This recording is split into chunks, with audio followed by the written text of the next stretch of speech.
Siguiendo con nuestro tejido conectivo, que era el tejido de unión o de conexión, entonces, ¿cuál sería la clasificación de este tipo de tejidos? Encontramos el tejido conectivo laxo, que la función principal de este es el que sostiene a los órganos en su lugar, es que el que da la forma, el que mantiene en su lugar, es el que también conecta el tejido epitelial a las capas profundas del tejido.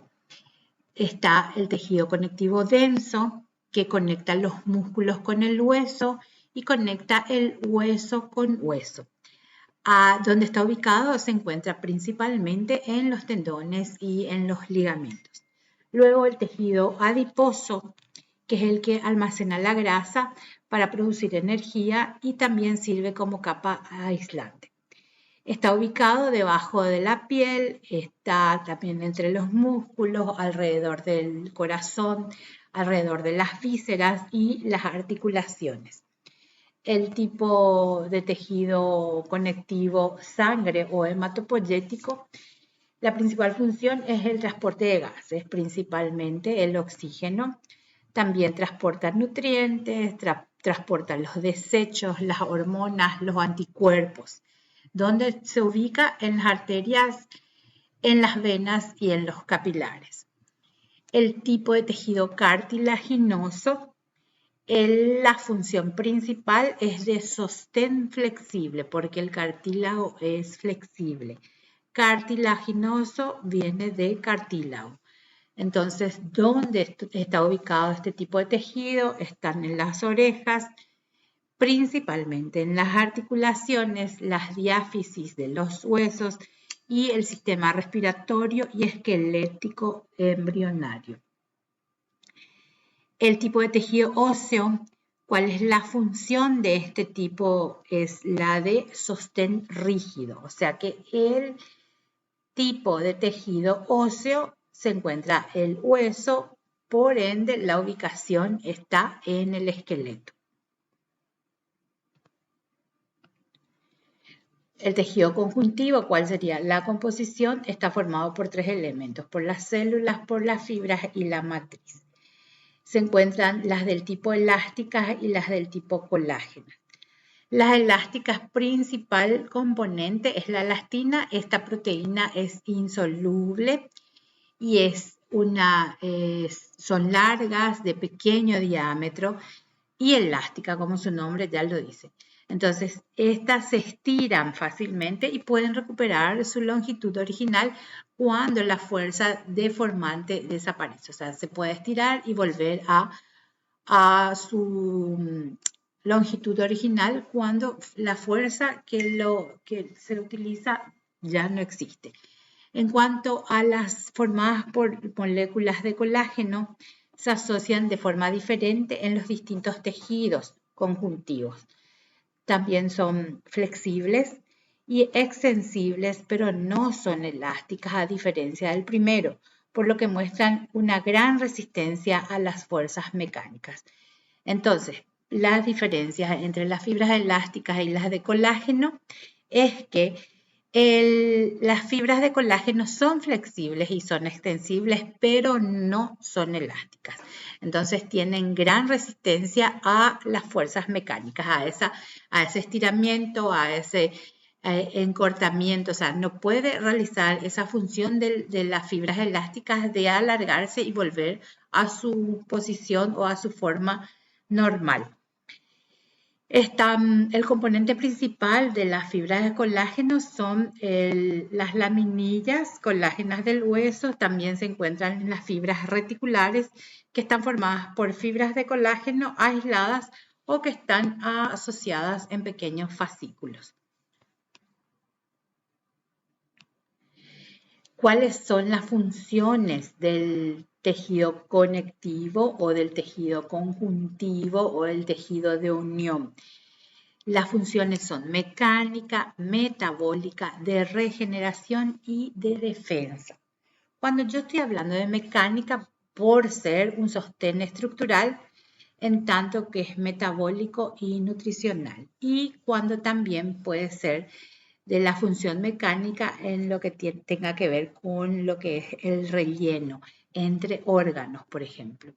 Entonces, cuando hablo de regeneración, como su nombre lo dice, regeneración del tejido que no se regenera, se forman las cicatrices, y del tejido destruido por lesiones o inflamación. Entonces, podemos tener una regeneración en forma de cicatriz o podemos tener una, vamos a decir, destrucción por algún tipo de inflamación. Entonces, ese tejido tiende a regenerarse. Cuando es metabólica, es cuando hay un intercambio de nutrientes y desechos entre la sangre y los tejidos, y también pueden funcionar como almacén de sustancias, como un depósito. En cuanto a la función de defensa, puede estar frente a defensa de virus, a bacterias, a células tumorales y desechos de partículas extrañas. El tejido conectivo especializado, porque existen varios tipos y ya hablamos de ellos. El adipocito, el que genera las reservas de grasa. El sanguíneo, que es el especializado en el transporte. El hematopoyético, así como el sanguíneo, tiene todo que ver con el sistema circulatorio y está en estrecha relación con el tejido sanguíneo. Tejido sanguíneo, las partes de la sangre que comprenden, y el hematopoyético ya sería todo lo que sería el sistema de la formación de este tejido sanguíneo. El cartilaginoso, como hablamos del cartílago, que es el que está en los lugares que son flexibles, pero de sostén. El óseo, que es el esqueleto, y el linfático, que vamos a venir a hablar luego. El linfático ya sería el sistema linfático que está adosado al sistema hematopoyético. Luego vamos a hablar de lo que es el tejido muscular, que es el responsable de la locomoción y de los movimientos de las distintas partes de nuestro cuerpo. Está compuesto este tejido por células que se contraen o se acortan, produciendo el movimiento en distintas partes. Estas células tienen largas filas de proteínas y a esas fibras de proteínas los llamamos miofilamentos. Y estas se pueden contraer haciendo que entonces esta célula se acorte. Estas células son alargadas, son estriadas y tienen mayor número de mitocondrias. Mitocondrias son estos puntitos azules que ustedes pueden observar dentro del músculo. Dentro del tejido muscular también encontramos tres tipos diferentes. El tejido compuesto de fibra o célula muscular lisa, el tejido lisa, que sería este aquí, el tejido compuesto por fibra muscular estriada, que sería este aquí, y el tejido cardíaco, que sería este aquí. ¿Cuál es los tipos de tejidos y su función?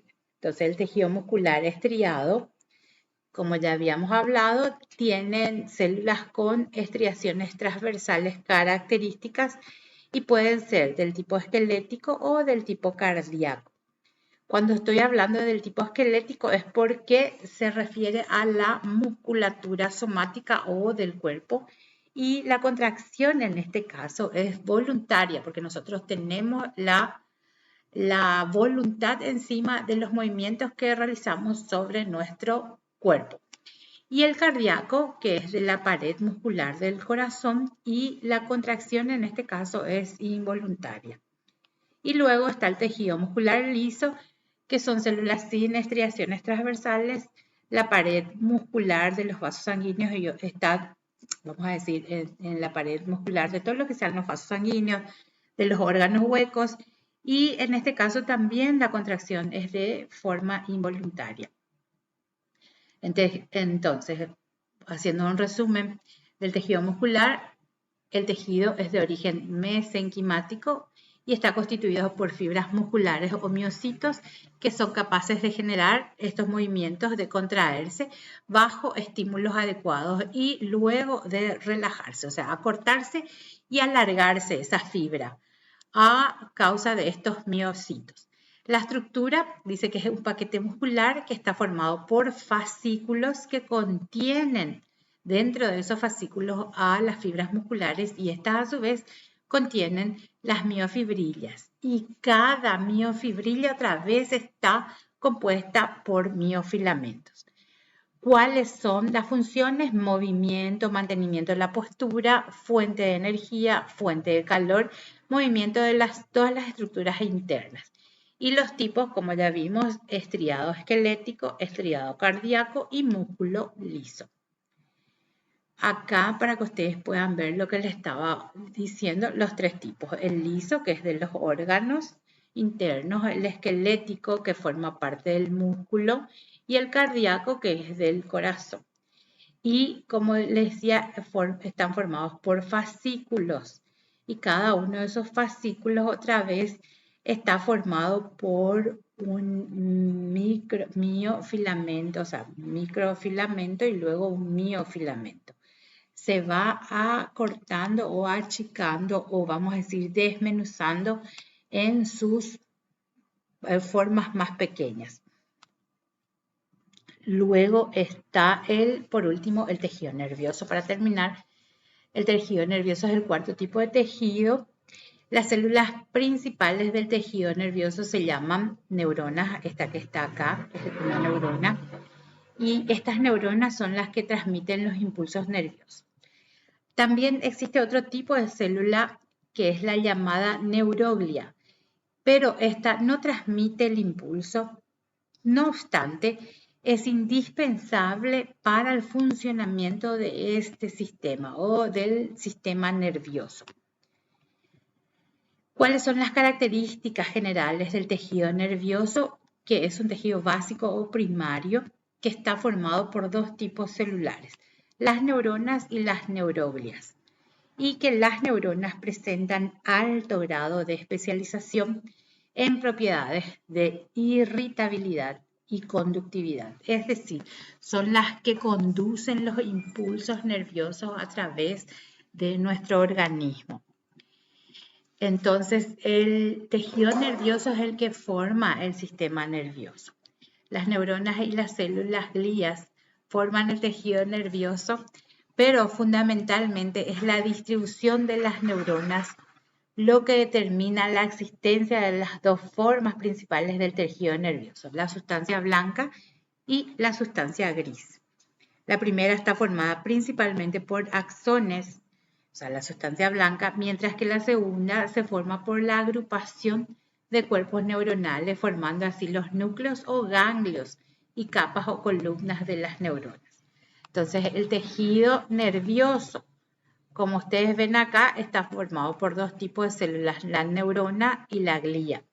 La neurona es la responsable de la transmisión nerviosa y la glía cumple de actividades de apoyo a esta red neuronal, o sea, hace de apoyo y de sostén a cualquier, vamos a decir, desperfecto que pueda tener esta neurona. Entonces ahí entra a trabajar la glía.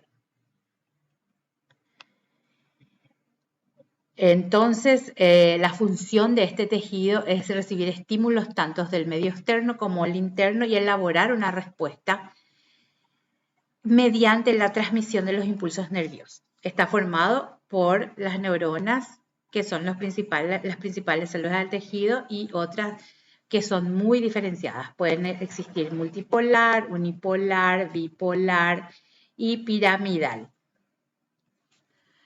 El otro tipo, como ya les dije, son las células de las glía o células gliales, y estas trabajan en conjunto con las células de Schwann, las neuroglia. Las neuroglia se encuentran dentro del sistema nervioso central y las células de Schwann se encuentran fuera del sistema nervioso central. Y esto es todo por hoy. Buenas noches.